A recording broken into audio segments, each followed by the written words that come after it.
একটি ছোট গ্রামে বাস করত এক গরিব পরিবার। তাদের একটি সন্তান ছিল, ফুলের মতো নিষ্পাপ, সবার প্রিয়। কিন্তু একদিন হঠাৎ সেই শিশুটির ইন্তেকাল হয়ে গেল।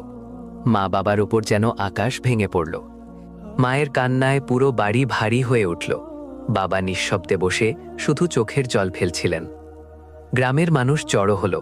শিশুটিকে দাফনের জন্য কবর খোঁড়া শুরু হলো। কিন্তু কবর খুঁড়তেই অদ্ভুত ঘটনা ঘটল। কবরটি হঠাৎ পানিতে ভরে গেল। সবাই অবাক হয়ে গেল। লোকেরা ভাবল হয়তো মাটি ভেজা, তাই অন্য জায়গায় দ্বিতীয় কবর খোঁড়া হলো। কিন্তু সেটাও মুহূর্তের মধ্যে পানিতে ভরে গেল। এবার মানুষের মনে ভয় ঢুকে গেল। তৃতীয়বার কবর খোঁড়া হলো, কিন্তু সেটাও পানিতে ভরে উঠল। চারদিকে নীরবতা নেমে এলো। মানুষ কাঁপা গলায় বলতে লাগল, এই নিষ্পাপ শিশুটি কি অপরাধ করেছিল? তখন শিশুটির মাকে ডাকা হলো। তিনি কাঁদতে কাঁদতে সামনে